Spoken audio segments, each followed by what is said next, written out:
Kimi is an HBO Max film directed by Steven Soderbergh and starring Zoe Kravitz. An agoraphobic tech worker discovers evidence of a violent crime while reviewing a data stream. Seeking justice, she must now do the thing she fears the most. She must leave her apartment. Just like most of you, up until a month ago, I had never even heard of this film. I saw an ad for it before a YouTube video, and I was like, okay, it's free on HBO Max, I might as well check it out. I wasn't expecting anything amazing, but it was a good way to spend an hour and a half, so I thought. Was it a good way to spend an hour and a half? Yeah, it was pretty decent.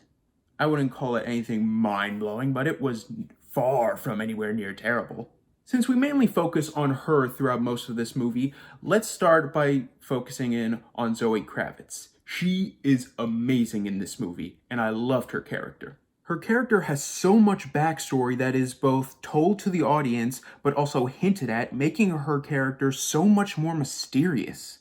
And Kravitz brings the perfect amount of isolated paranoia and snarky humanity to the role to make her feel real. Not perfect, but perfectly identifiable. Also, God, this movie is gorgeous. Not only are the shots nice to look at, but we also have a wide array of camera tricks. Whether we're stuck in her apartment and we're just going through long take after long take, or we're finally out in the open and suddenly everything goes handheld, shaky, Dutch angles to make us feel the paranoia that Kravitz's character feels. It really makes you identify with the character just through the visuals alone, and its masterful cinematography and its masterful direction. The music is also oddly euphoric, and I absolutely loved it. It makes us feel like we're in a dream, or a fever dream, or a nightmare, the same nightmare that Kravitz's character is in, and I absolutely loved the score. And yeah, while this isn't the most original story, I mean, it's the classic person sees crime happening in a window, but this time it's through the digital age. I mean, it's so overused as a storyline nowadays that there is literally a spoof series on Netflix about this. But the way that this film modernizes it to include technology scandals that we see in our everyday life does add something unique to this style of storytelling. Don't get me wrong, it's still clear as day what style of story they're doing, but I appreciated the bits of originality thrown into the mix. So even though I do like the movie overall, there are problems with the movie. More specifically, two big problems. For one, I didn't care about a single person in this movie outside of our main character. Yeah, I know it comes with the territory that this is a movie about an isolationist of all people, but if you're going to include other characters, you better make them memorable characters, and these characters are far from memorable. I didn't care about her boyfriend, I didn't care about her random neighbor, I didn't care about the person who she was investigating, I didn't even really care about the scandal all that much. And my second big problem, the pacing.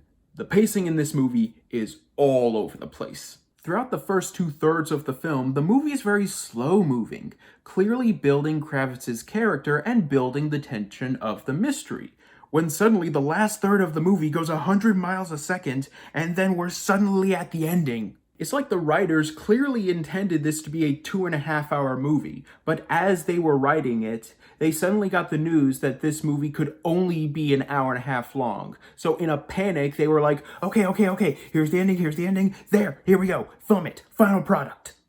Filmmaking-wise, I loved it all, but writing-wise, it just felt lazy and out of nowhere. So yeah, the movie has some flaws, some big major flaws that I can easily see people turning off of this film.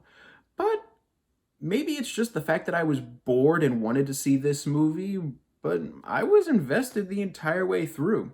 Yeah, the pacing's all over the place, and I didn't care about any of the supporting characters, but our main lead had a lot of depth and Kravitz gave a great performance. The direction and cinematography were fantastic, the score was incredible, and the story was engaging. Maybe I'm just a sucker for person sees other person murdered in a window types of stories, but hey, I liked it fine, but maybe I'll look back on it again and think that the problems were too big, but as of now, I like it fine. I'm going to give Kimi a B.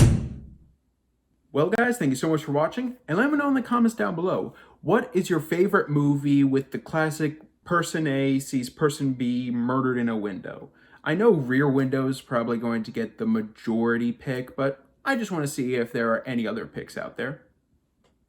Thank you guys so much for watching. You guys are the best. Don't forget to click subscribe and click the bell icon down below to stay up to date on all things movie, all things TV, all things nerd.